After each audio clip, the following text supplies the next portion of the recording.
off things. I think Stefan's getting kind of a Larry Glick vibe. He's kind of relaxed, I have to admit, there is nothing better than practice for doing Zoom and live YouTube stream and watching the chats and all of that. Yeah, practice. So, Josh, I have to go to UC Davis next week.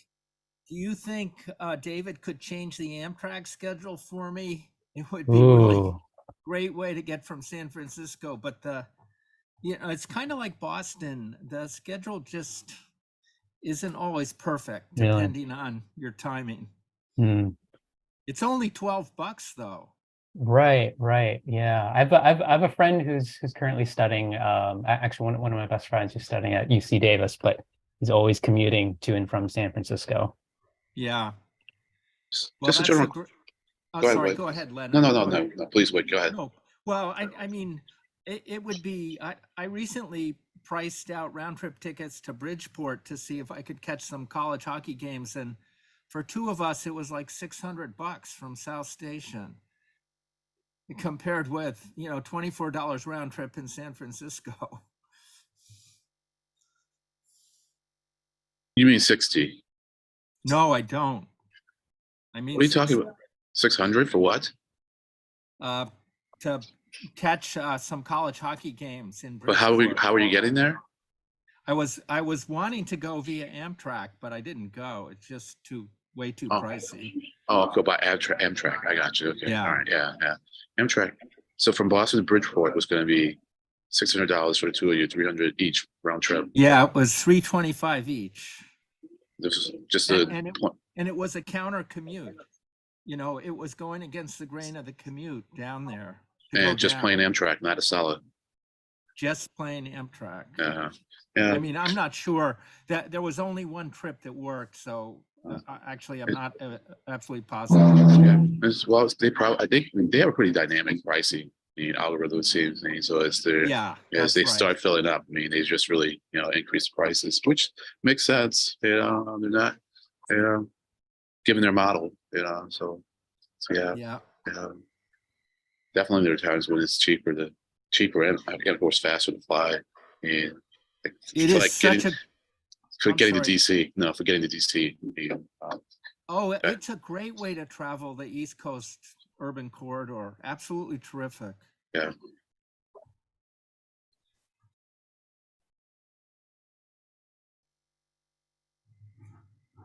I see Craig is in by phone, and Craig, I renamed you in the Zoom, so we know you by name, not just by the phone number. And Carl, I'm glad you're here too. Carl and Craig, could you just give us like a, hey, how you doing? Check 1, 2, just to make sure we can hear you okay when the time comes to have you ask questions and participate? Either one first, whatever, just jump right in, just so we know we can hear you. Hey, good afternoon, it's Carl. Loud and clear, Carl, thanks. Craig, are you in a noisy spot? Can you hear us? Do you want to just say, hey, how you doing? Just to make sure we can hear you. Here we go. Now can you hear me? Yep, we gotcha. That works. Perfect. Cool. I guess maybe we should start off. I don't want to waste Josh's time. So I don't know, any objections to us actually formally kicking off? I don't see any public comments in the YouTube stream.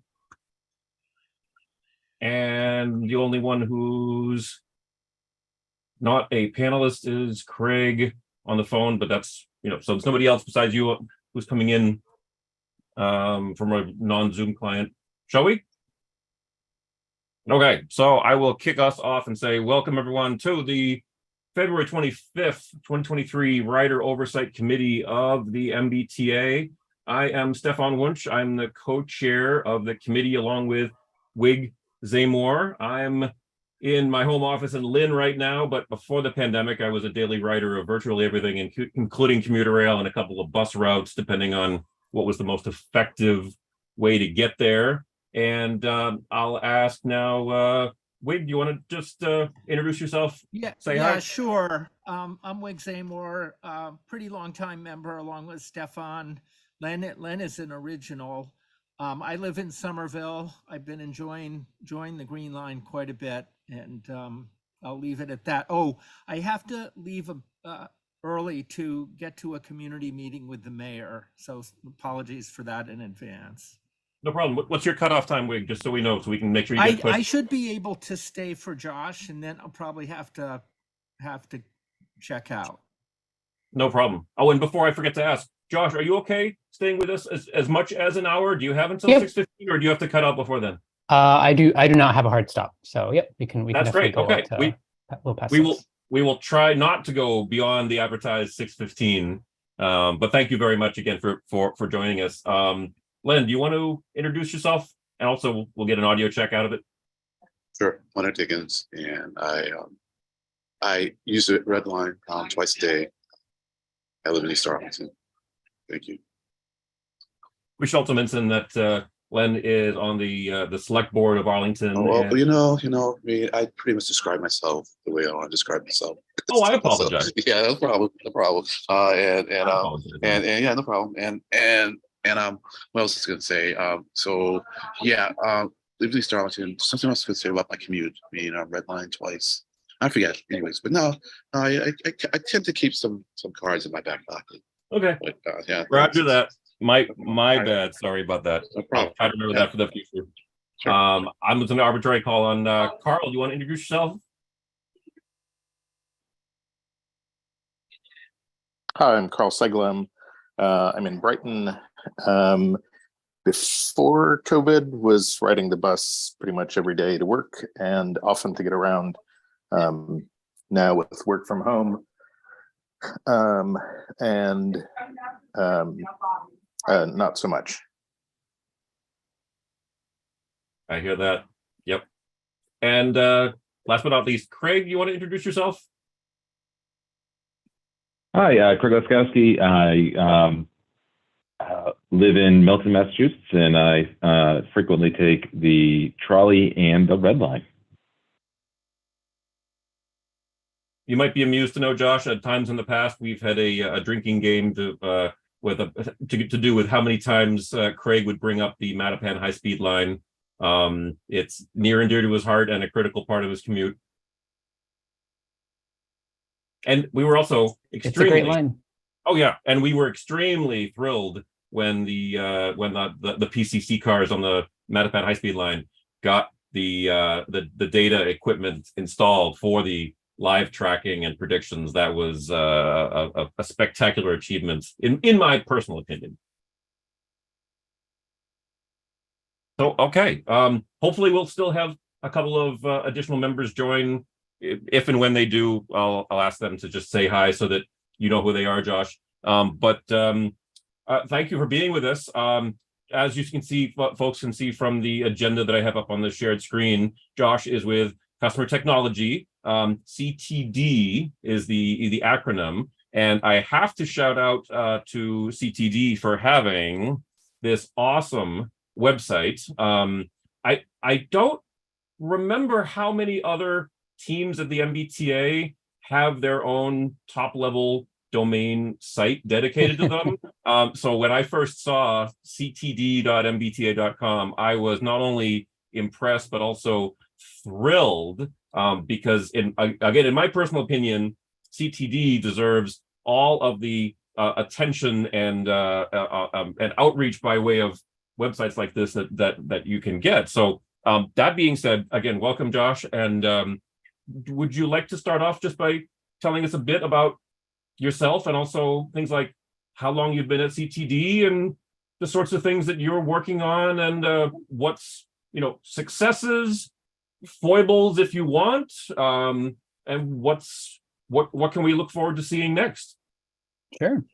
Yeah, so I just to give like a brief spiel on it. So I don't have any particular slides, but we can definitely dive into any number of topics. No slides needed. This is all very off the cuff. Yeah.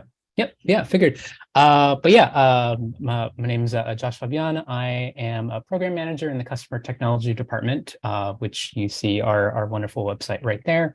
I've been at the MBTA for a little over 5 years now, working within the customer technology department. I live in Cambridge, East Cambridge particularly, so I actually ride the Green Line far more often than I ride the Red Line these days.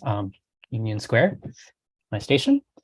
And yeah, and so we are divided in the customer technology department into a number of subgroups that manage different facets that writers interact with, and in some cases, some of our customers are actually not necessarily writers, but to some extent other operations personnel within the department. So, for example, I work within the what we call the transit technology group, and within there we have a transit data group. So like I'm myself am more focused on producing the real-time data that you see out on the countdown clocks, producing the schedules, the scheduled data that goes out. If and if you're familiar with GTFS format, and we also have an API that people can reach out for that type of information. But we also have other groups. So one of the other groups in customer technology actually works on the mbta.com website. So that's perhaps one of the reasons we have this very nice website for our department here, is because we have groups of people who are in-house engineering the site, doing a lot of research and design work to actually figure out what are the different needs of writers when they're coming to our website, or when they're in need of, whether it's schedule information, et cetera, and then work on implementing those features. We have another group that works entirely on screens, so screens that are in stations. If you've been sort of following along the last couple of years, you've been seeing maybe there's different types of LCD screens that are appearing in stations here and there, and so we do a lot of work with that there. So yeah, so that.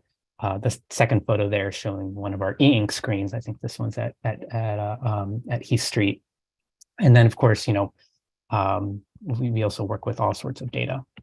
So I think that's sort of like the very high level introduction to what our department's doing. I could talk a little bit more about, and we can definitely talk about any of those other topics, as the time goes on. But I'll maybe talk just for another minute or two about what my part of customer technology does. So again, as I mentioned, transit technology and transit data. So we're publishing both the static data that goes out to, whether it's Google Maps or whether whichever your favorite app that you might use, or website that you might check to see when the trains or buses, et cetera, are coming. And so we get scheduled data from several different sources. It's a little different depending on whether it's bus or subway or commuter rail, whether it's coming from Keolis or for ferry. And then, we basically merge all that in. We add in lots of other sort of information about stations. For example, for all our underground stations, we have sort of a rough mapping of how long it takes to get between different parts of the station, say between the entrance and the elevators and the staircases. And that's all stuff that, you can see in places like the transit app, for example. And so basically, it's just, managing all of this data, and as well the real-time versions of it well. How it works for the different modes, again, is a little bit different. How we track Green Line trains versus how we track heavy rail trains versus the commuter rail. But that's kind of what our business is to put it all together so that it can go out to all of y'all. I love it. Very well said. Thank you. What would you say are some of the like big accomplishments in, I don't know, I think this last time we saw Logan here was probably about 18 months ago, probably about, I think it was a year and a half. And I mean, there's been so much, like, rate of change is always increasing. Is there anything that, I mean, maybe just for you and your immediate team, Sure. I mean, I'll sort of hint at something that I heard from a post, I read from a post on Logan LinkedIn about the fare beats in GTFS. I mean, that's huge, particularly where the MBTA is the biggest agency in the country, yeah, including fares V2 in GTFS. Do you want to talk a little bit about that and other things that have sure.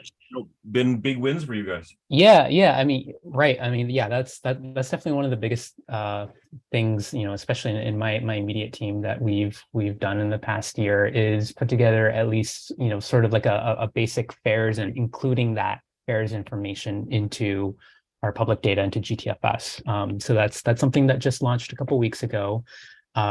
It basically, if you can download the data set and be able to calculate for any ride in the system, what would it cost if you were to walk up to that service? So, I think working on things like Charlie cards and passes, I think that's going to be a V2 of the V2, so to speak, that might be some number of months away. But, if you have cash on hand, what is it going to cost you to take the bus or to take the red line or to do a transfer between those?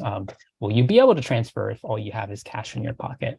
So those are the different scenarios that we've been spending a number of months kind of honing in with, and the really great thing is that any sort of application can take this data and give the same fare estimates to riders. So out of the box, Transit app is using this. So you can, if you have that app, you can open it up and if you've been using it, maybe you've been seeing fares starting to appear on there. And I understand that Apple is currently working on being able to use these fares data in their Maps app. Yeah, great. That's wonderful. Are any companies who consume GTFS under any sort of obligation to tell you that they're doing so and when, just so that you can like spot check the quality of their use of your data? Or is that just sort of, well, okay, somebody's consuming it, well, whatever? Yeah, it does end up being more toward the latter.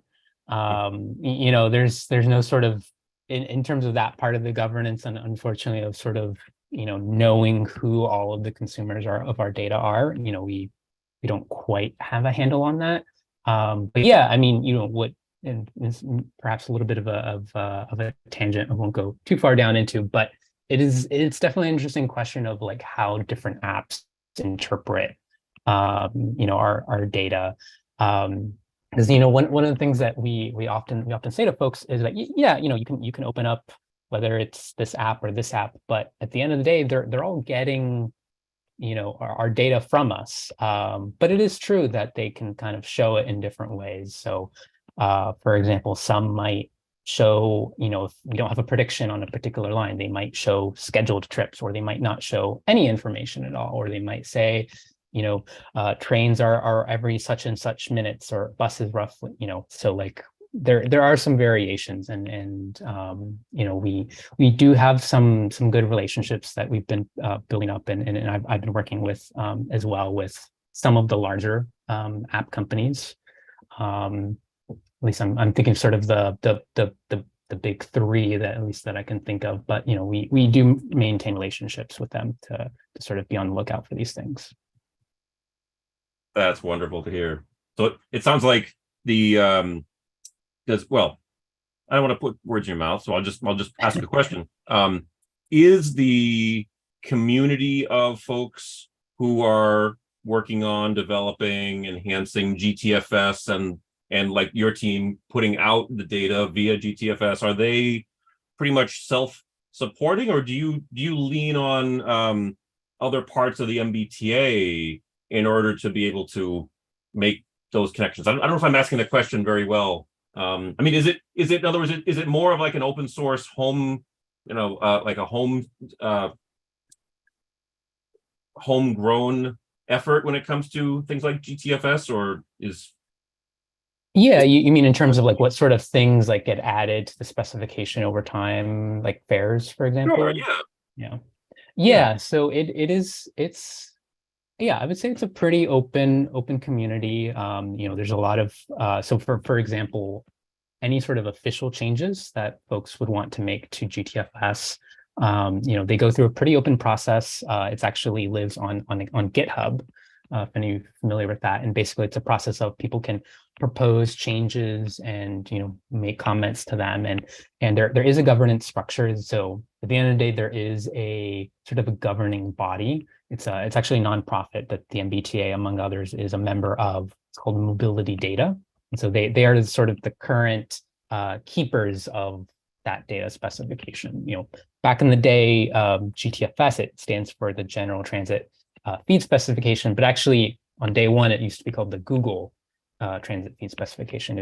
It come up with Google and TriMet in the early to mid 2000s, but yeah, it's a pretty open process these days to make changes. And so this FAIRS v2 thing that we launched, that was actually that was a very large process that really took a number of years. Is actually probably the biggest single change to the specification that took several years of people because there was originally a way to put fares into public facing data, but for most agencies, it just didn't have enough features to really sort of cover, complex fare systems. So, and so this, I think that page that you have open kind of talks a bit about that process.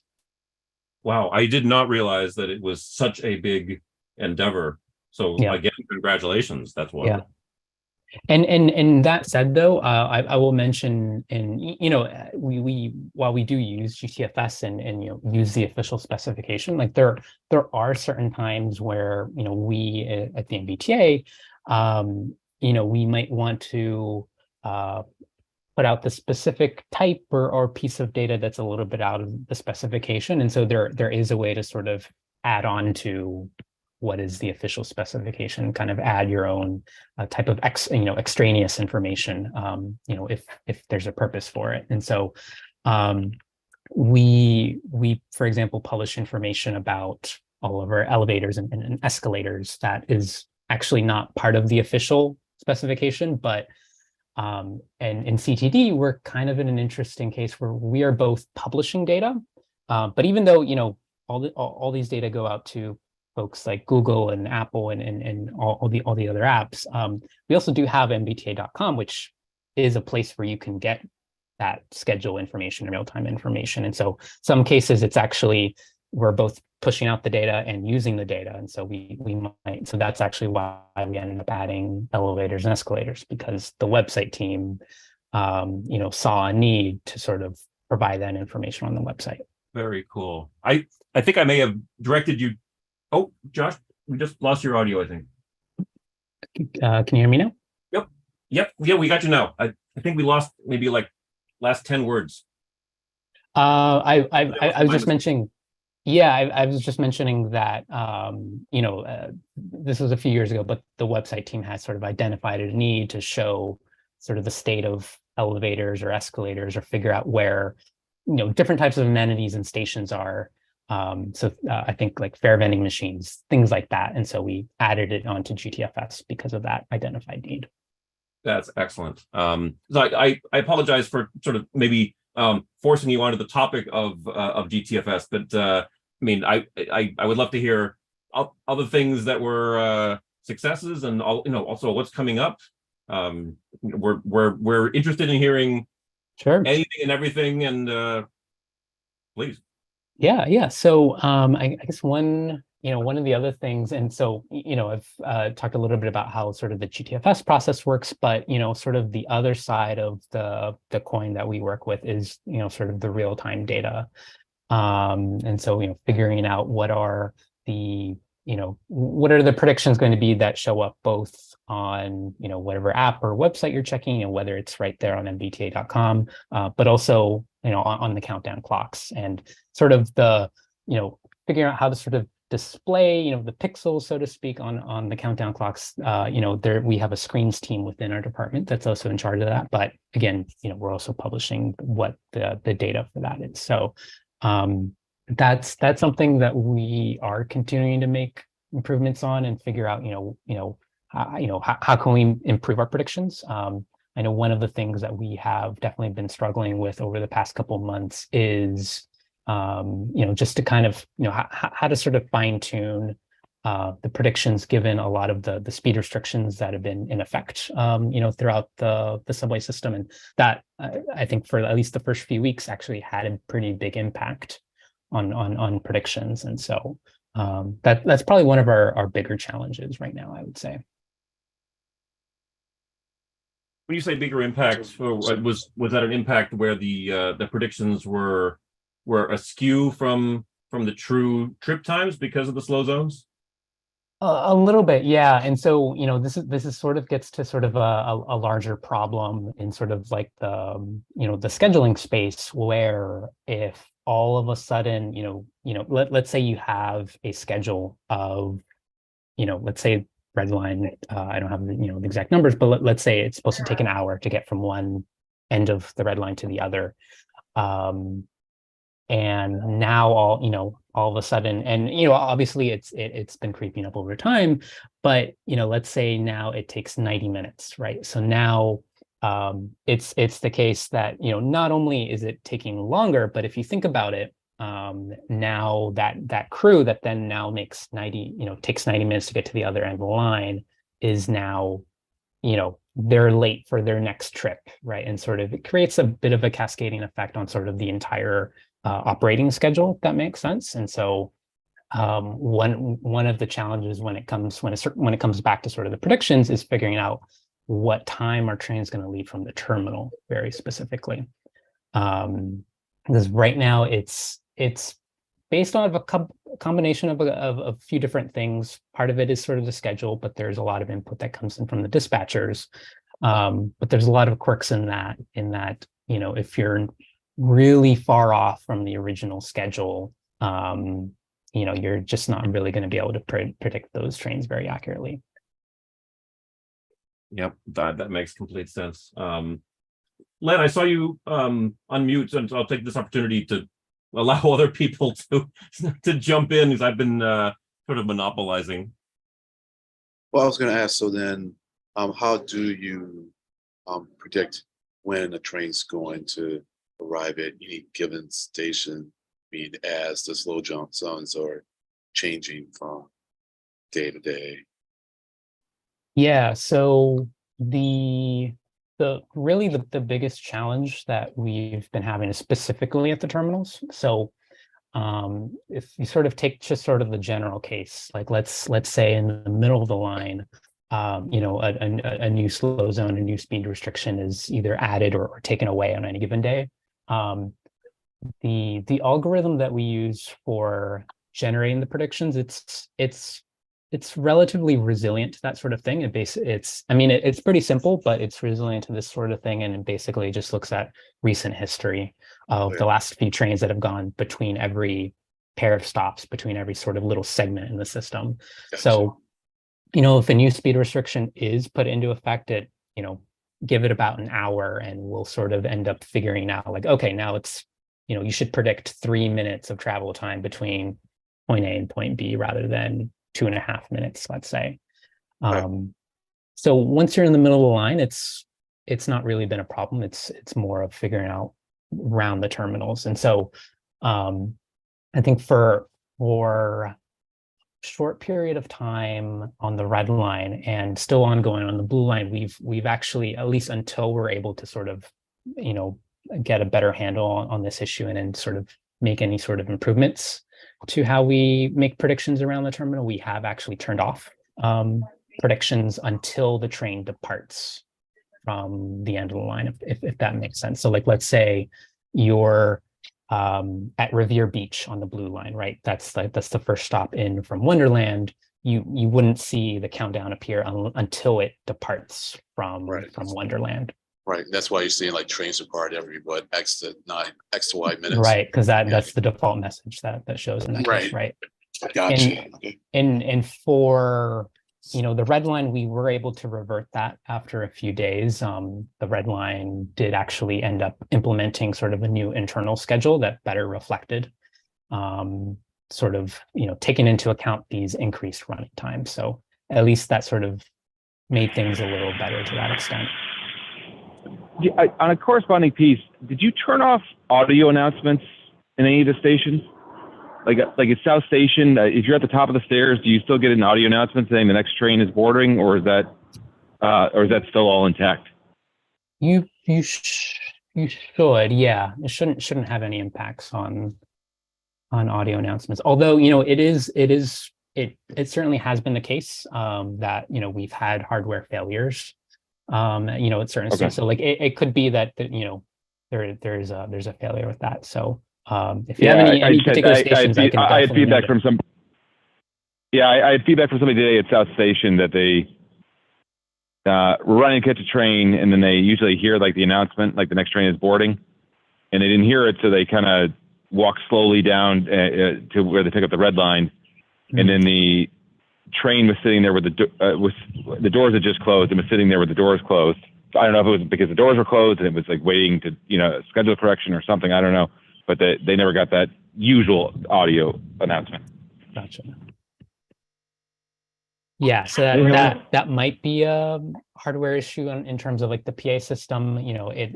It could be, I know around South Station in the past, we've sometimes had like a little bit of bugginess with the track circuits that may influence things there. So I'm not sure which one it might be. Wig, did you want to ask something? Yeah, I got 2 questions. One quick one. Were you at YPT in February at Kittleson? I think so. Yes. A lot of the software was discussed, including a few folks who kind of come to it from MIT. So you seem to have overlap with them. The second, and I was impressed by how many people were there and the interest level at the meeting.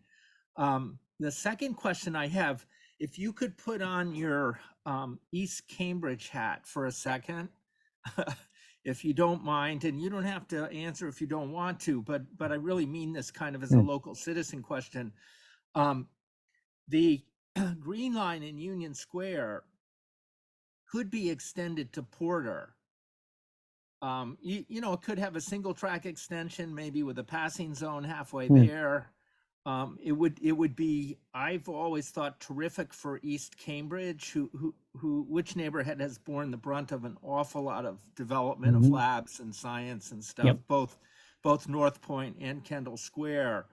But there's a power substation there that's doing an addition, and they're kind of refusing to move the couple feet that's closest to the tracks that would block that extension.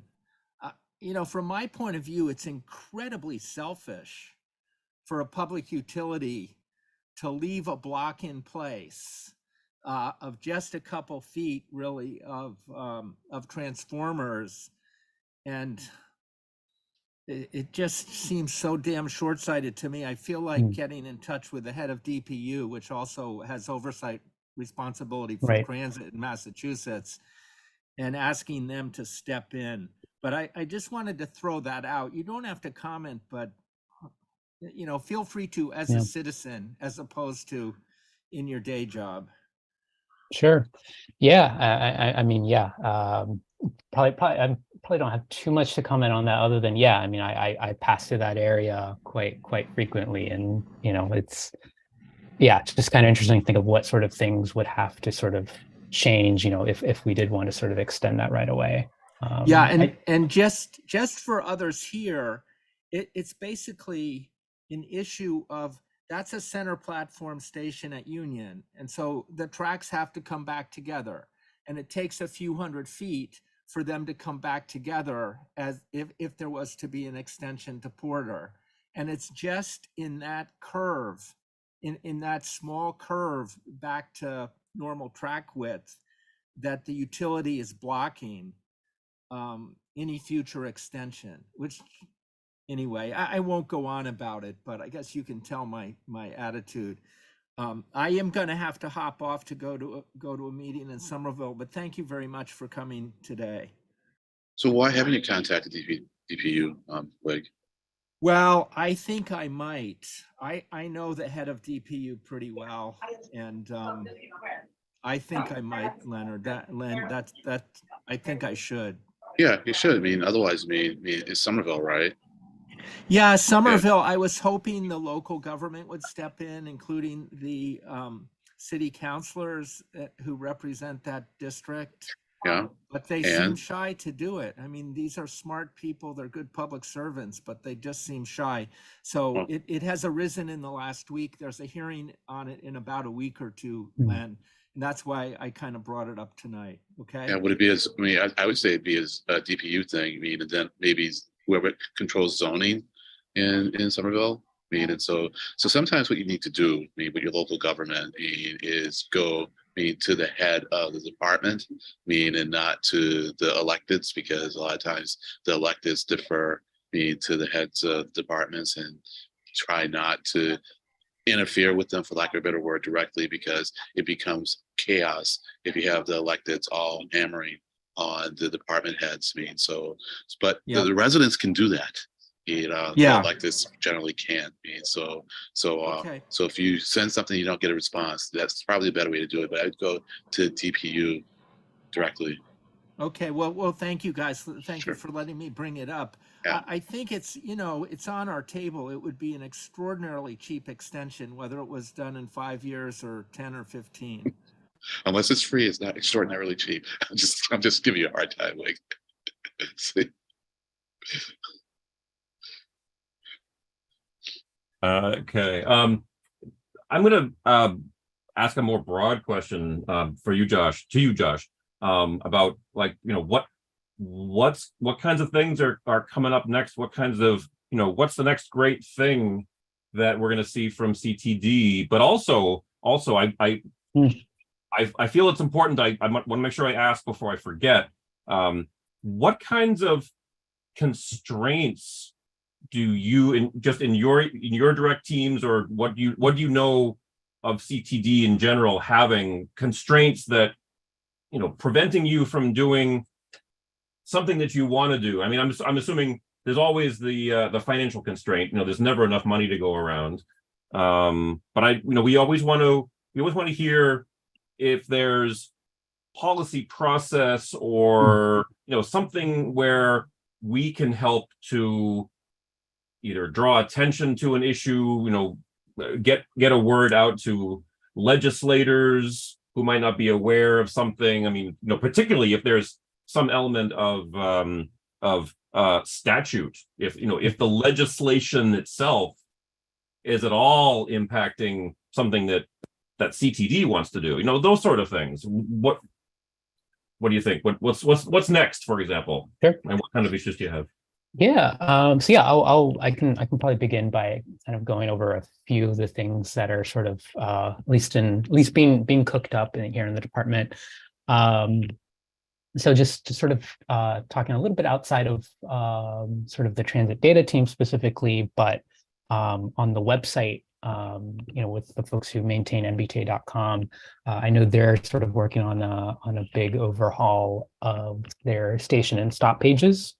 So for example, if you, if you go on the website and, you click on any particular route and you can select a stop, you'll be able to see the upcoming times of vehicles coming to that stop, as well as different sort of amenities. So they are working on a pretty big overhaul of that. I know I've been involved a little bit in the process of sort of going through potential features and sort of figuring out like, okay, what amount of this is actually, making sure that all sort of for example, the data pieces, are there to create that overhaul. So I suspect you'll be seeing, pieces of that coming up in the next couple of months. That's probably the big thing on the website side. And I think you'll see that it's a lot more sort of visually, a lot more sort of map focused of these station pages or the stop pages. So I think that'll be pretty exciting.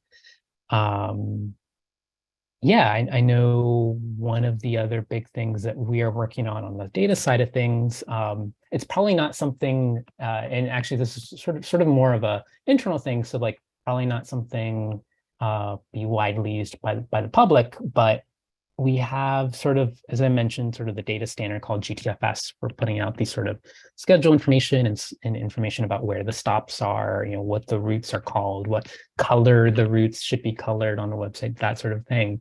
But over the past year, there's been sort of a working group around the industry that folks in CTD have been part of as well, of how do we standardize internal facing operational data. So things like what are the crew schedules?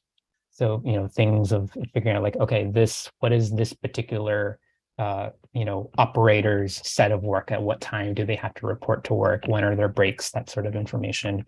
So that's something that our team is working on, and that'll be used by a lot of, a lot of internal applications. I know I think there was mention earlier of one of the applications that the customer technology works on. It's called Skate, sort of our bus dispatching application. And so they'll be using a lot of this internal data.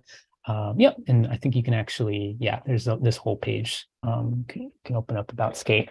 The Skate team right now, they are looking at, one of the things they're exploring is what sort of changes can be, what sort of service adjustments or what sort of service changes might be able to be input by operations staff in real time. So again, still very much in the early process and not really sure what sort of the timeline is going to be and which of these things we'll put in. But imagine things, for example, if let's say a bus was going to, let's say, deadhead because there was a bunch of buses and someone was needing to space them apart, or we were running something express or running some sort of detour, being able to have operations staff using tablets on the ground, be able to input that information, and then just as importantly, be able to then pipe that information to riders so that they could see, for example, if there's a bus, emergency bus detour because this road is closed, whatever, what is that detour going to look like? And so there's a lot of pieces, but sort of where it all begins is with the operational staff and making sure they have a way to get this information out, right? So like right now we have, we have folks in the operational control center that they type in these sorts of detour alerts, and it's text-based and there's a little bit of metadata, but there's nothing really sort of graphical that shows you like on a map, like, okay, if it's going through these streets instead, what is that going to look like? So, there's, I think, a future world that we're working toward where we could give that information out a little more clearly and even do things like, let's say, instead of the bus is detouring from, let's say, 14th Street to 16th Street, can we show real-time predictions on 16th Street on those temporary stops? That's something that, again, a little further away, but that's something that we're really have our eyes on. And there've actually been a couple of agencies that they've launched some work with this just in the last couple of months. Which one's STM in Montreal, and I believe it's I'm blanking on the name, but it's the operator in Austin, Texas. They've been doing a lot of work around bus detours recently. That's a big wow. I mean, Yeah. I can't even imagine trying to do predictions for a temporary, response to an incident detour. But wow, that would be powerful to say the least. Yeah. Right. So I think those are probably just a couple of the things I know we're working on. In terms of, and feel free to sort of ask about any of those or sort of any other aspects that we work on. I mentioned earlier, we're starting to look at whether there's any improvements to the train tracking algorithm, for subway. Like I mentioned, the issue around sort of terminal predictions is still definitely a big one. I will just mention sort of in full disclosure it's actually so for bus and commuter rail, we actually don't make the predictions ourselves, but we actually have them go through a vendor that produces them for us. It's called Swiftly. So back probably many years ago, some of you may be familiar, but we used to have a different vendor called NextBus. that used to do all these predictions for us. And so right now we're using Swiftly, but for Subway, it is still entirely in-house. And so, we're always working on that relationship and making sure that the predictions that they're providing us, are definitely worth that. I think in terms of constraints, just looking at things, in a department, I think you mentioned definitely there's the obvious one, in terms of how do we make use of our resources, but in terms of more tangible, I wouldn't say necessarily constraints, but just sort of like bigger sort of issues, or bigger sort of problems that we've been sort of starting to think about. I know one of them that came up, actually this came up in December, January, when we opened the new station in Pawtucket. There was a request, I believe it was from RideDot. I don't remember exactly, but to basically say, if on the MBTA.com station page for Pawtucket Central Falls, kind of add a little note that, like, hey, you can connect to RIPTA buses, right?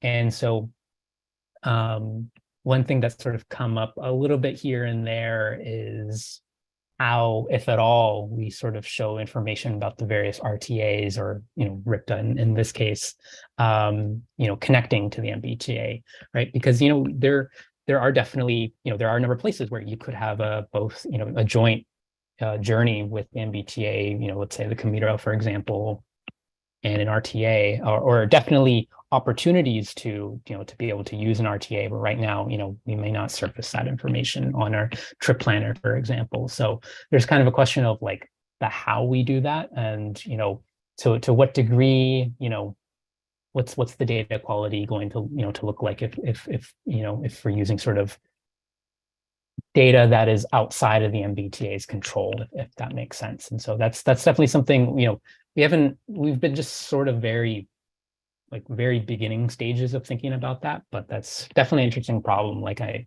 know in some regions, thinking particularly parts of California, like there's a stronger sort of regional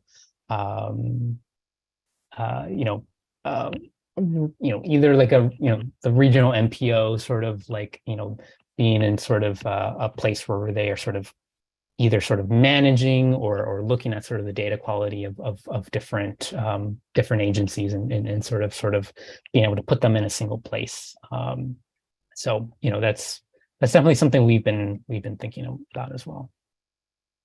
Yeah, that's an interesting take on it. And it never occurred to me that, of course, right, if it's data from another provider, then how does the MBTA even vet the quality of the data? I mean, and it goes back to the old standard. Is it better to provide no data than incorrect data? Right. And if it's an RTA, wow, that's a very, very interesting challenge. I can see how that's difficult. Yeah. Because I mean, right now, if you go to like our internal trip planner on mbta.com/trip planner, if you try to plan a trip, let's say from some neighborhood in, let's say Lawrence, for example, it's not going to tell you to take this particular RTA bus to get to the rail station. It's just going to tell you to either walk or drive. But that might be something we think about, how do we get their data into our into different places. I know we've been sort of chipping at it a little bit here and there. I think for example, been more sort of one-off type of situations, but for example, we have LCD screens at Ashmont Station, and so we recently got access to BAT, the Brockton Area Transit RTAs to their real-time feed, and so we've been thinking like, okay, can we just put the Route 12 countdowns on the screen, and I don't know if it's done already, but if not, it will be very, very shortly. But just small things like that. But how do we do that on a sort of a systematic level is sort of the bigger question. Well, that would be something for the MPO. I mean, the MPO has the communication connections program. This probably wouldn't be for that. Maybe the transit modernization program. Seems like it'd be like really ideal for the transit modernization because people are really wanting to see the system, transit in particular, more unified, across RTAs, and across the whole region. And so this would good. This would be good for that. I think if the MBTA could write up in a project, and submit that for funding to the MPO, it'd probably get through, and so probably Jillian Linnell might be a person to reach out for that because she's the MBTA. Actually, Allison Clayman, you know her? I don't. Yeah, so Allison Clayman or Jillian Linnell, they both represent or voices of the MBTA on the MPO. Talk with them about how you get that program submitted for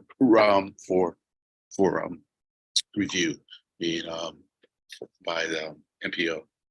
All right. Yeah, that's really interesting. Yeah, I mean, I'm thinking back to sort of one, and again, I feel like it was more of a one-off, but I remember a number of years ago, MassDOT, they sort of put together sort of a regional map of the different sort of private bus carriers, like across like southern New England. I thought that was like a very interesting, a really great start in terms of direction of showing different connectivity around the region. Yeah. Well, there's a big move to do that. I mean, it kind of goes in spurts, So last time, there was recognition of the need to really kind of unify transit across the region, but also across the state. But it's been Baker, I think it was in his first term, the Future of Transportation created that commission, and they pointed out the gaps in transit, especially among the RTAs, and even connecting them to the MBTA. And so there was a good report done in it. I think there was like that was part of the Future Transportation report, but then there was like another related report having to do with the RTAs. And so there's some good suggestions in it. I think we just really need to kind of follow through on them and people to come up with projects that have concrete steps and funding requests associated with them. And so yeah.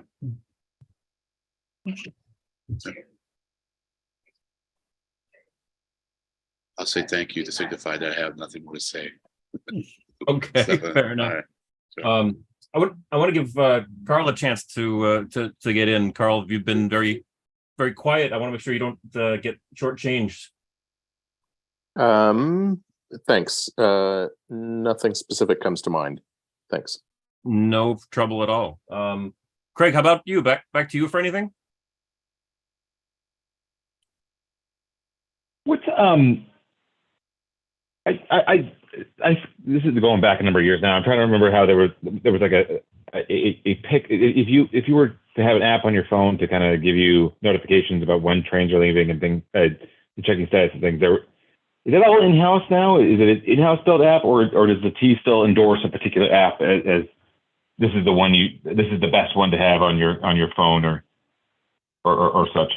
Yeah, so I know it has been different in past years, but as of right now, we don't officially endorse any sort of native application, to sort of check that. So it's it's kind of what your preference. Obviously we do have the mbta.com website, which you can access on a phone or computer or whatnot. But yeah, in terms of like an official app, we don't endorse one. Okay. How about I'll rephrase then. Unofficially, are there a few that you've gotten anecdotal feedback from your team or your personal use that you see that seems to utilize your data better than others? I'll be honest. A lot of the apps, a lot of them have their own sort of quirks here and there. I'm not sure if I would say that any single one isn't necessarily like the best. You know, I think a lot of them have pros and cons. If you were to ask me, you know, putting on my private citizen hat on for a second, like I personally tend to use the transit app if I have to use like a native app. But you know, even then, a lot of times I just pull up you know, the MBTA.com website, you know, especially if like the app is loading a little slowly. I know I've been into you know, I have been sort of off and on been playing around with the Pantograph's native app. I only learned recently that they have one, but yeah, I mean, I think at the end of the day, it's kind of, you know, what the particular person's preference is. Like a lot of the different apps they have, you know, the UI, you know, sort of the user experience and the interface, you know, might be geared for certain types of riders rather than others. Like let's say power users versus, you know, someone who rides the MBTA less frequently and is jumping around between different cities. So, you know, some apps are better for that.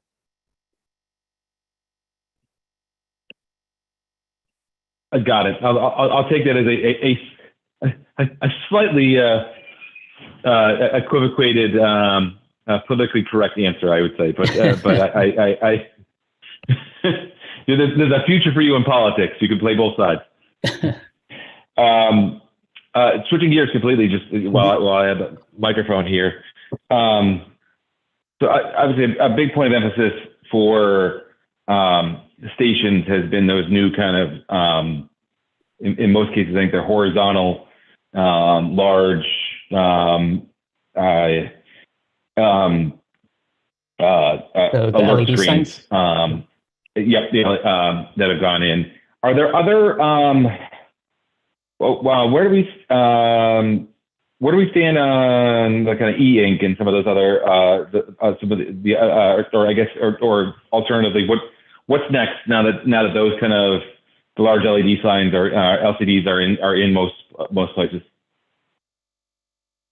Yeah, so I you know, and yeah, so you know, most stations, you know, at least ones that aren't sort of, you know, above ground on places like the Green Line, you know, do have those horizontal LED signs that you mentioned that show alerts and show the countdowns. We are sort of in the process of adding more LCD screens. So I don't know if you've seen the screens at places like, for example, on the lobbies of Government Center or like Porter Square in the last, let's say, 6 months, more or less. But we are working on adding some more. That's the ones I'm thinking of. The ones on there's one in Ashmont, right? Yes, there's one in Ashmont, like the one that shows like all the bus routes like at the same time. Are you thinking of that one? Yeah, I'm thinking of the one near the fare gates that kind of tells you if there's like that there's going to be busing or something like that. Oh, okay. Yes. Sorry. Yes, I was. Yes, for some, I was thinking of a different screen, but yes, I know the ones you're talking about. Yes, so we do have those at a few locations. The Porter Government Center example, it's that exact same type of screen. I don't know the exact timeline on when more will be rolling out or at sort of what velocity. But yes, we do plan on adding more of those. And I know we do have an active team that's still trying to figure out, you know, what is the right content to be displaying on those screens. So you're probably familiar with the one in Ashmont, and you know, it like there's two screens right next to each other, right? That's the right one, right? Yep. And so like the right side, you know, will sort of show you all the different alerts, elevator alerts, you know, which lines have shuttles or delays, et cetera. And right now, the left-hand side is just showing sort of a very static map of the red line or the Mattapan line or whatever lines stop at that station. And so, you know, we are kind of figuring out like, okay, what sort of things do we want to, you know, is that the right thing that you know, that riders will make the most use of? You know, we are thinking of, do we make something a little more dynamic that shows, for example, train locations like on that map moving in real time? Or is it that riders are more interested in what the actual times are rather than a map? So I think we are still trying to figure out the content itself. We have been doing some special things here and there on those screens at some other stations. So for example, if you go to Back Bay or Forest Hills, I want to say Quincy Center as well.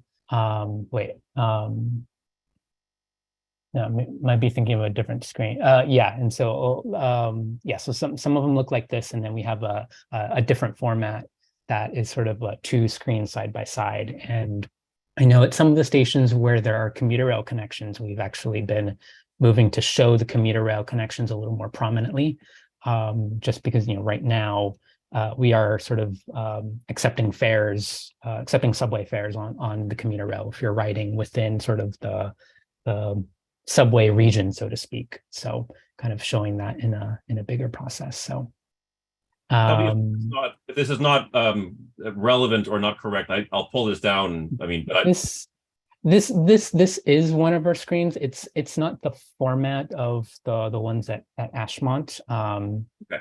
I might see if I have enough time on here. I might try to pull an example, and I might try to share that. But while I do that, one other screen, just a moment. One other screen sort of format that we are working on, and we don't have anything on the play format around elevators. So basically a miniature version of that screen that you mentioned at Ashmont. But the idea would be, right now when an elevator is closed, there's sort of a little sign that sort of might come down and say like, hey, this elevator's closed, call this phone number or something like that. But one of the ideas would be, which we have funding and we're actively working on to produce this new format, is to give you the exact directions for what you should do when that elevator is closed, and potentially even be able to do that a little dynamically. We have some folks on the screens team they're trying to work with our GTFS data to see like, can we say like, okay, if there are 2 elevators next to each other, if one of them's broken, don't really show anything, or just say, okay, yeah, use this one over here. But if both of them are broken, show this other content instead. That that may require you to go to a different station or use a shuttle bus, that sort of thing for an accessible trip. So that is one of the other exciting things we're working on. That's excellent. So that reminds me of one. And then last thing on the signs, to stay on the signs here. Yeah. First, I sort of say I do really like the idea of kind of like the dynamic sign showing like where the train's moving. I think that would draw people's attention. I feel like I think that's interesting. The only other sign question I had was related to, and I don't know where your department ends and the next department begins.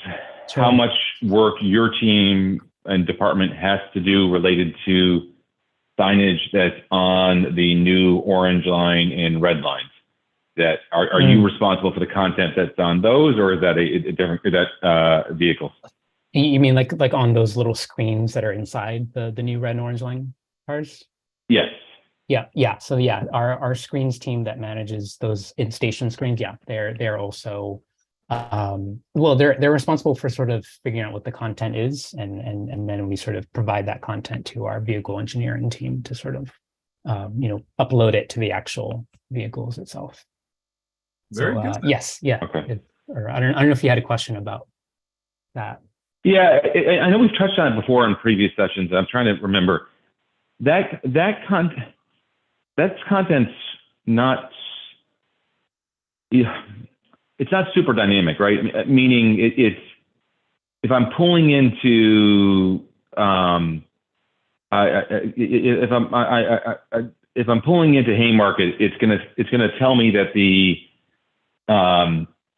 there's a connection with, if I'm pulling in on the orange line into Haymarket, it's going to tell me there's a connection with the green line. It's going to tell me that there's a connection with the number 1 bus. With the I'm blanking on my 111. With the 111 bus, mm-hmm. But it's not going to tell you that the next green line departs in 4 minutes, or that the next 111 departs in 10 minutes, right? It just essentially tells you, yep, I know where I am. I'm at Haymarket. I have a table behind the scenes that tells me that these are the two or more, more buses there, obviously, services that are here, but it doesn't actually give you real time alert to say, hey, you better hoof it if you're trying to switch over to the green line. The next one to Heath Street departs in 3 minutes. Yep. And unfortunately that's sort of the state of these trains.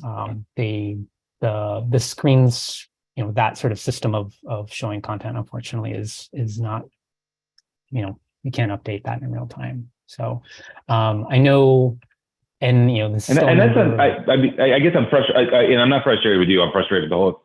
Yeah. That's a point of frustration because I feel like I don't know. I have a lot of qualms about the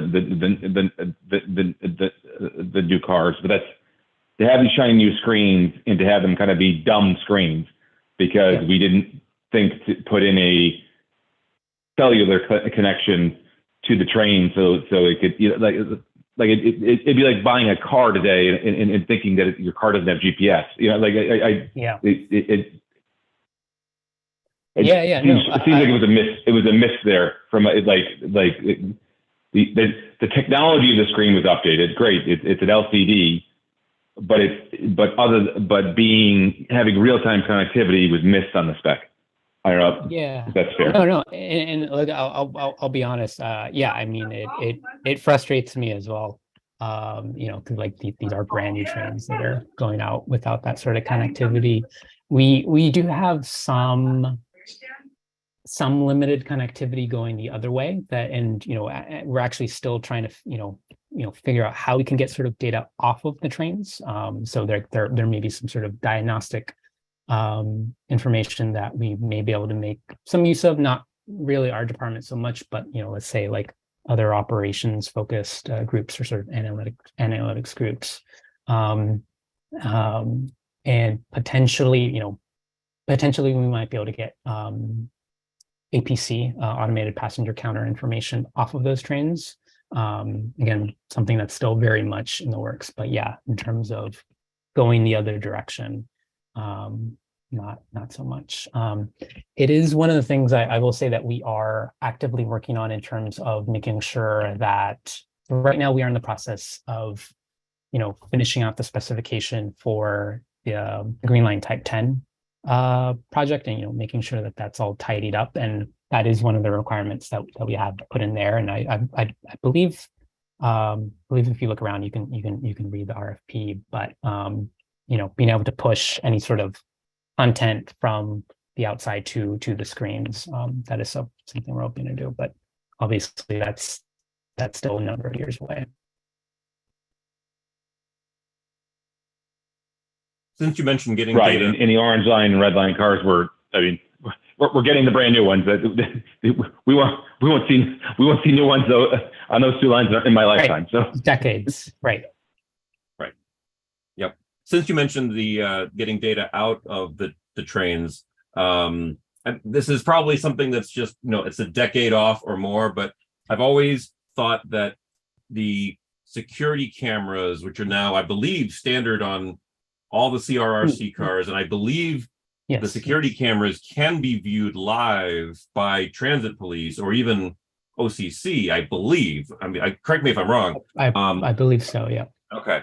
I've always thought, boy, getting an automated passenger count and then using that as a crowdedness metric real time by analyzing the security camera feeds would be really pretty sweet, but the amount of horsepower, I mean, I wouldn't want to pay the bill for that kind of back-end computation to try to do it live, but it's interesting to think about. Yeah, for sure. What I'll say, and again, hope not to go too deep in a tangent, and I don't know, maybe from when a year or two ago when Logan Nash talked about, I don't know if he talked anything about when we did bus crowding in mid 2020, we sort of introduced real-time crowding information. But one of the things we were looking at is we also put together sort of a historical dashboard for subway crowding to sort of estimate, based on historical fare data, be able to look at when more people were riding the system. And we actually were doing a lot of the validation for that dashboard by analyzing security camera footage. And so like, we actually did try, this was like, I want to say at some point April, May type of thing in 2020, but we were looking to see like, hey, if we were to give it footage, how well could we have automated counts of passengers? From a camera perspective, actually, it didn't perform that well, and I don't know if it's just sort of the quality of the imagery or things can be improved. But yeah, as you get more crowds, it's harder to sort of count folks by camera, we found. But the CRRC cars, they do have passenger counters installed. It's right above the doors. It's actually sort of beams that are facing down, but they are in there. So we are trying to see what we can get out of them. Oh, son of a gun! I didn't know that at all. I don't think that ever came up in any of our discussions. So is it basically a person went in, person came out kind of a counter? Yeah. Just like on the buses, yeah. But it's just oriented a different direction. The Type 9s also have the same technology. Jeez, either I forgot or we never heard about that. But that just made my day. Wow, I had no idea there was APCs on heavy rail or light rail. Yeah, wow. Well, now, obviously, the Type 9s, I mean, it's obviously going to always be a small percentage of the fleet, right. But that's another avenue that we're trying to see what we can get. Yeah, and as an aside, after the events of the last week, it sounds like it'll be it's a good thing that the Type 9s will always be a small percentage of the fleet. Yeah, but that's not relevant to CTD though. I was going to mention if you're interested, I was going to show that those screens we were talking about a few minutes ago. You want to share your screen? Yes. Yeah, please go right ahead. Okay, so this is from we have a dashboard that our screens teams kind of developed to be able to look at the state of different screens. But let me share. All right, let me know if you can see it. But so this is I think this is the screens that we were referring to at Ashmont. So it's actually two LCD screens. In real life, it's two screens that are positioned right next to each other. And so the right-hand side here is dynamic and shows state of different alerts. Right now, it's just showing sort of a perennial delay alert relating to sort of speed restrictions, but we are seeing what sort of additional content could be put on here. And at some stations, if we go to Back Bay, we are sort of showing it's kind of geared a little bit more to sort of ask riders to consider taking the commuter rail. If let's say they're at Back Bay and they're trying to get to Ruggles and Forest Hills, they might be able to see like, hey, is there a train coming in the next couple of minutes that I might be able to get to Forest Hills faster than the orange line? So that's just some things we're doing there with those screens. That is very impressive. I'm very pleased to see the nice clear check and an X. Craig, you can't see these. It's you know what, Craig, I hate to say it. For the sake of time, I won't try to describe what Josh is sharing. You'll have to look it on the YouTube. On YouTube. I'll look it up. It's on me. Yeah, but it's quite impressive. I'm thrilled, Josh. That's just wonderful. So a couple of questions, Josh. So when you were unable, you said at a certain level of crowding, using the video cameras to count didn't work. Was there like a dramatic drop off in performance, or was it gradual? And do you know at what level of crowding the camera counting? I honestly don't. I don't remember the specifics. Yeah, it was more of, I think we were trying to use the cameras on the platform in terms of count the number of people walking through. But yeah, Right. we didn't have very much success. Because if it was dramatic, that'd be information in and of itself, you know. Yeah, I know there was a study, I forget what year, several years ago by UMass, where they were also looking at this problem. They were trying to count passengers on the T and some other system. So that might be something to look up as well. I'll try to see if I can find it as well. No problem. All right, you know, I can look around too. And the other thing about the screens, so what are you all doing with respect to multiple languages? I know you probably had that question come up, you know, so, or is it something that's going to happen later on, or is it not, or? Yeah, in terms of to translate the content for Yeah. those screens. Yeah, I mean, I would say it's still something we're pretty early on about. I know it's sort of like a general rule for different parts of the different lines. Sort of the MBTA at broad sort of has sort of a categorization of like, you know, what are sort of the non-English languages that, you know, we should be displaying more at the station versus this other station.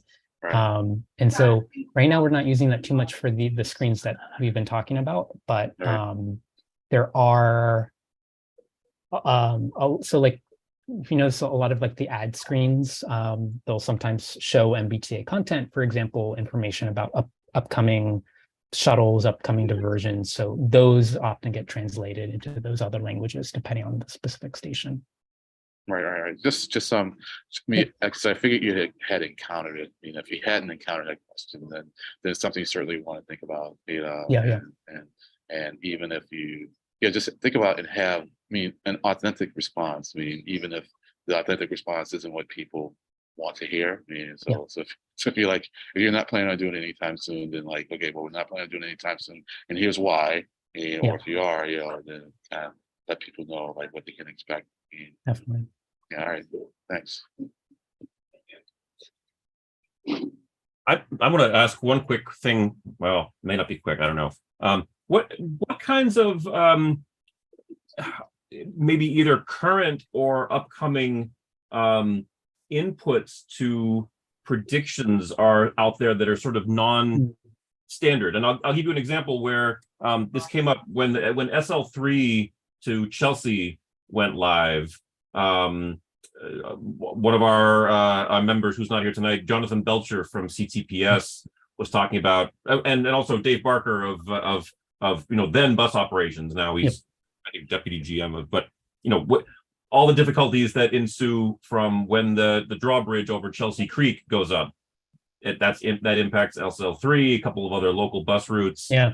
But there was some talk at the time of having the bridge tender make a phone call or maybe hit a button. I mean, there was also talk, I think one of the other CTD folks, was it Jackie? I don't remember, I think it was Jackie, maybe a year or two ago, was talking about maybe a trial of a push to stop, a push to request button at Point of Pines to keep the like 441 from having to loop around if there's nobody there, kind of thing. I mean, are things like that still in the works, or is that just sort of minimal benefit for high costs?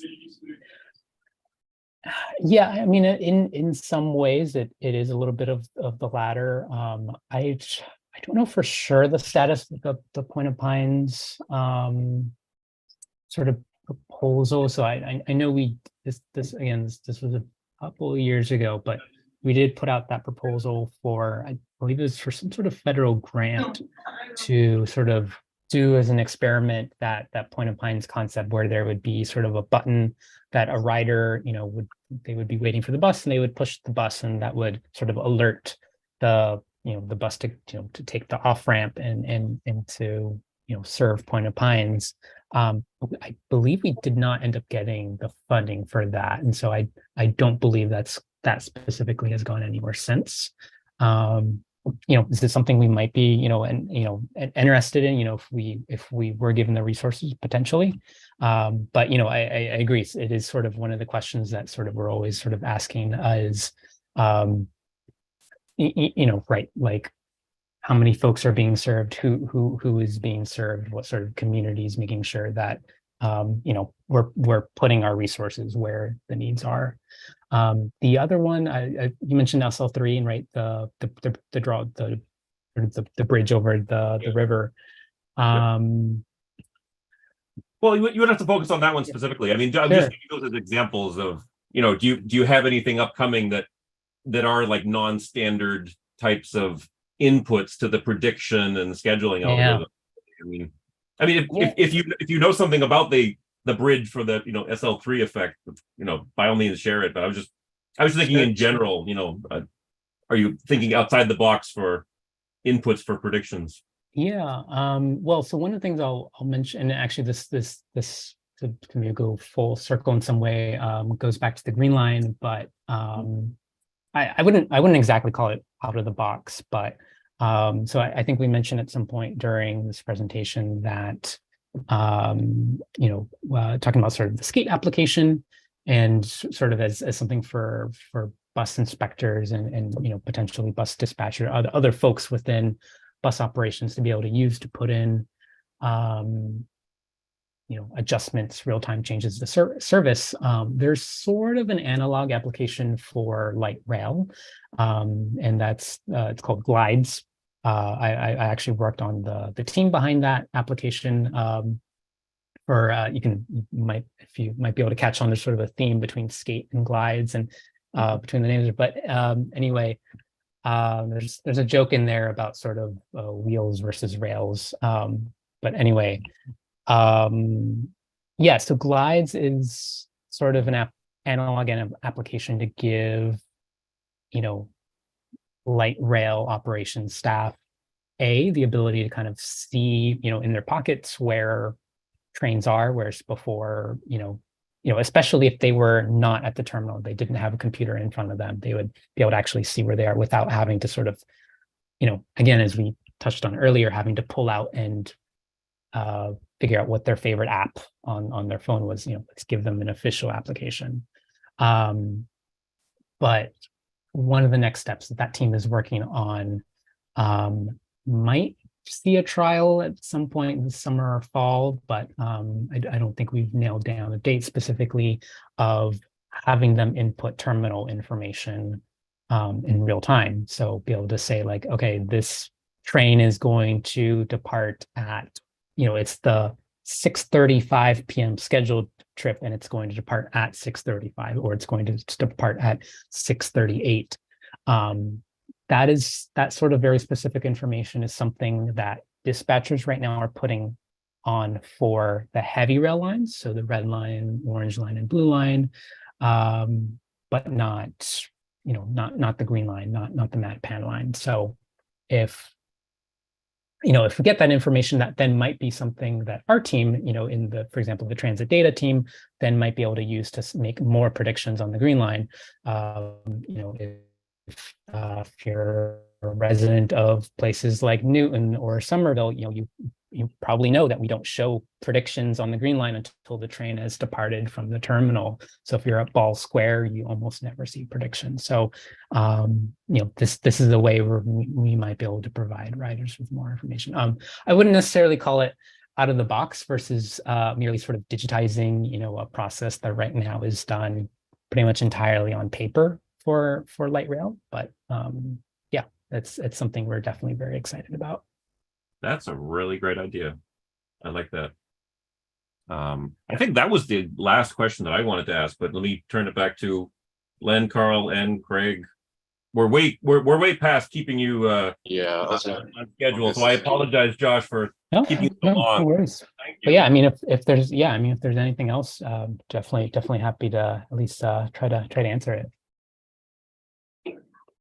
Thanks, Josh. We're not going to exploit you. I think I'm outside, you know. Yeah. Okay. How about Carl and Craig?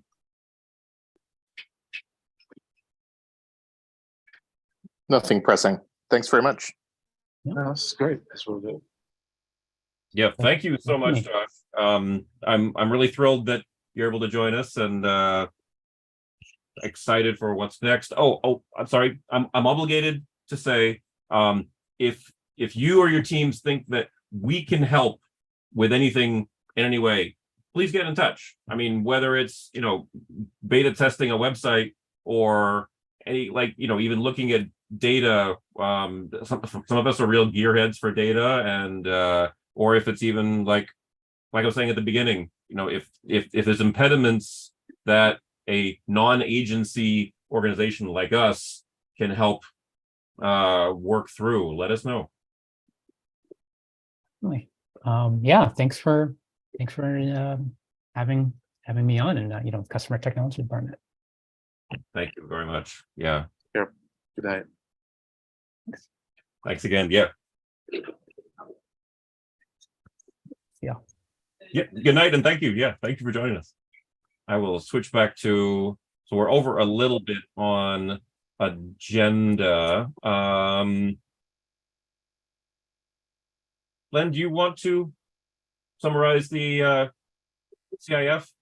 Well, I'll be quick because it was a brief meeting, and so we took another quick look at the capital plan, and I mean, I don't think we're going to make a formal statement, as the committee about the plan, and we took another look at the operating budget, mainly with respect to how much the T is raising, in terms of revenue, and it's not. I mean, it's down quite a bit. I mean, because ridership is down quite a bit.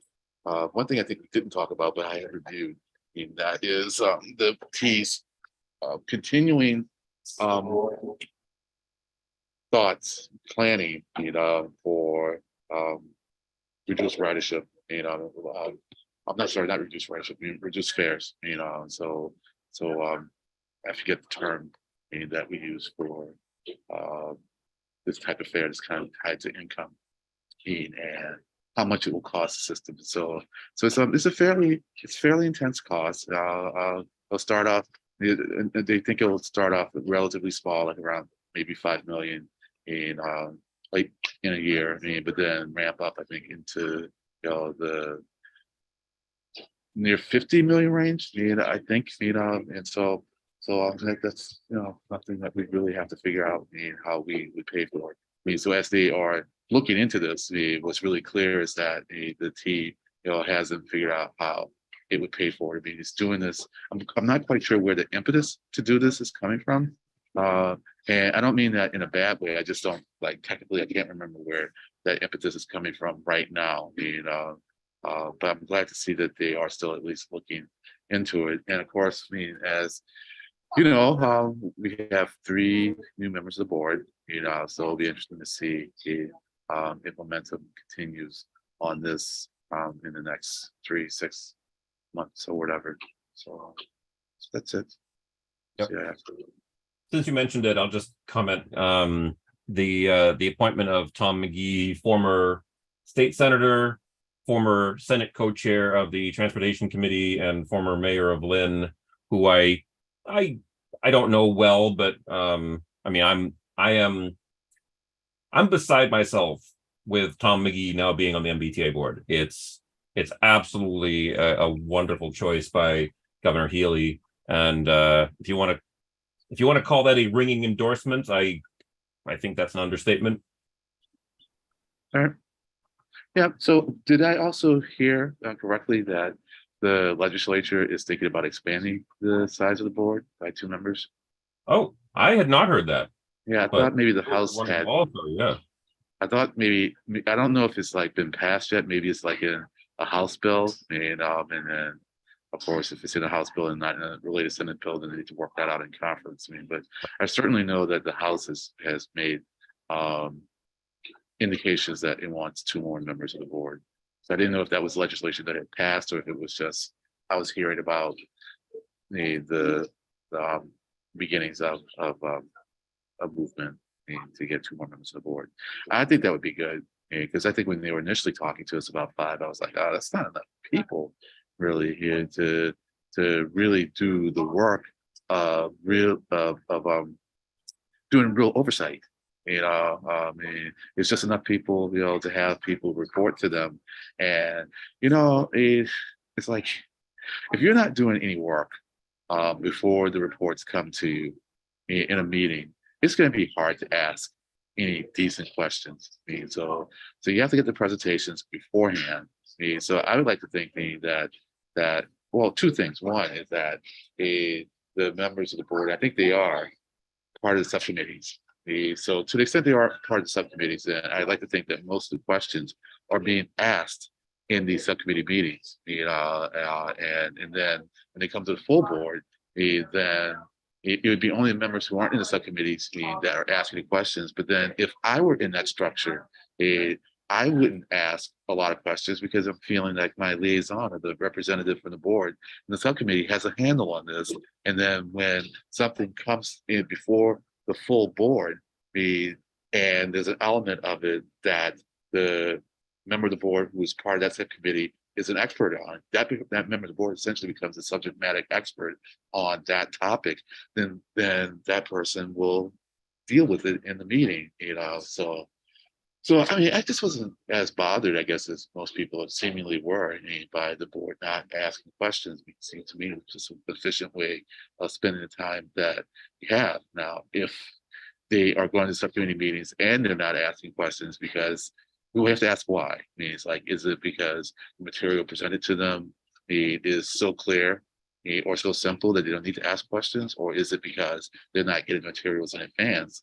And they aren't prepared to ask questions because there's not enough time to read and know what's going on in order to be able to ask questions. Because as we all realize, there's a certain amount of knowledge you have to have in order to be able to even ask a question. And so anyways, the whole point that I was getting at is that I felt that it would be good to have more members of the board, or at least a way for the board to form working groups, so that they can really become experts in the various areas, and there's quite a few areas of the T where it takes some real bandwidth, to drill down in order to really understand the subtleties, so that you can really ask the probing questions that not only help you understand what's going on currently, but also help you understand what it is you need to do in order to plan for a good future. So that's it for CIF. Okay, I will pull up my notes from other subcommittee. Oh, it's means testing. That's the term I always forget when it comes to yes. affairs. Means testing. Yep. Craig, I think you were at the subcommittee. Yes, I have it in my notes that you were at the subcommittee, so I'm not going to read my notes since you were there, but I know you can't see what's on my screen. So just, I guess I'll just call out a couple of things where we talked about the differences back when the MBTA was differences in bus service, both in terms of the number of vehicles and the number of trips back when the MBTA was providing all Boston public school service. Prior to 1974, Jonathan Belcher was telling us 100% of Boston public schools transportation was by MBTA. They did not have, Boston public schools did not have their own bus fleet. So when that changed, it was a huge impact on the number of trips needed, number of operators, number of vehicles. We also talked a little bit with Josh from service planning about what goes into shuttle bus replacement planning. He mentioned something that I personally hadn't realized can be an issue, is if you're trying to plan out shuttle bus replacement for a rail route, the shuttle buses need to be guaranteed that they can, for example, make a corner. You can't just say, well, we'll send the buses down this street and then they'll turn left here and turn right here. No. I don't know if this is all the time, but Josh mentioned how for some occasions, they have to send people out to scope the intersections, the turns, the streets, to actually make sure that a bus of the expected size can make those maneuvers.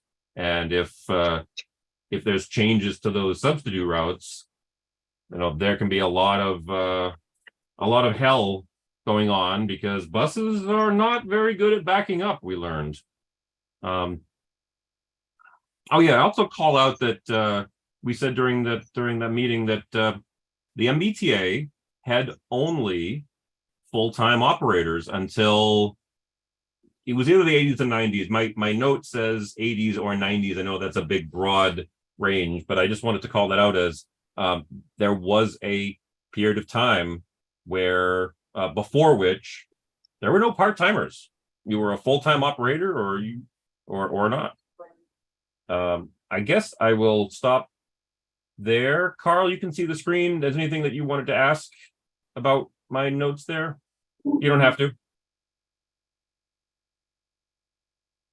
Am I forgetting anything, Len or Craig? I'm not calling.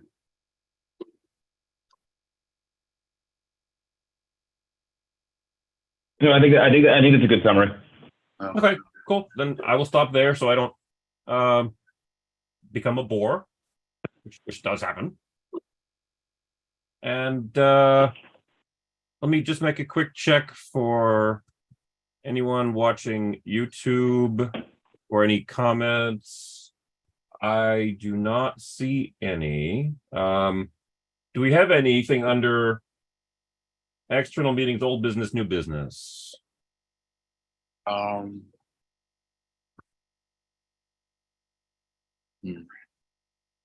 No, for some reason I thought I had something about a meeting to say, but I don't recall. Excuse me, sorry. That's okay. Town meeting, our first session town meeting last night. I hear that. I did have something I was going to bring up under new business, and I didn't write it down, so I'm forgetting. So it'll have to wait until either the subcommittee or next month. I mean, I'll certainly have a lot to say about what's going on, with the corner office in the MBTA, next time that we meet, and it's not on YouTube. Okay, so I take it that you don't want to elaborate on that right now, and that's fine. No worries.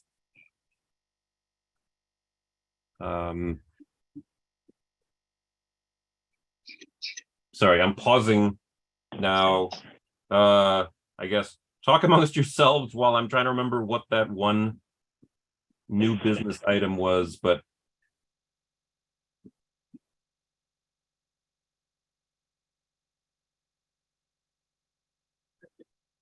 well, that's good. If we don't have anything else, I mean, we had a really excellent conversation there with the technology team there. So if we can't remember anything, we can just table anything till the next meeting. Yeah, you can always send it by email. Yeah. Well, do you happen to remember what it's related to, Stefan? No. Okay. not at the moment, no. It was probably something related to a project that's about to kick off or has already. Well, we might for either the next CIF meeting or maybe even a full rock meeting talk about the new Title VI equity plan, for the MBTA. So that seems to be an interesting process. They're wrapping it up. So I think the board probably signed off on it at the last full board meeting.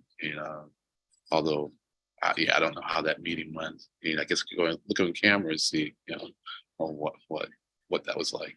And I actually haven't even looked at the agenda to see if they actually did have it on the agenda. I know that leading up to that meeting, there were all indications that they were going to be accepting the new DBDI policy, which is a different name now. So it used to be DBDI, was disproportionate burden, disparate impact equity policy. They've taken the DBDI out of the formal name, so there's equity in it, but I don't recall what they're calling it now. There's a text iteration of that. All right. All right, Stefan. I think, I guess I'll make a motion to adjourn then. I'll second it.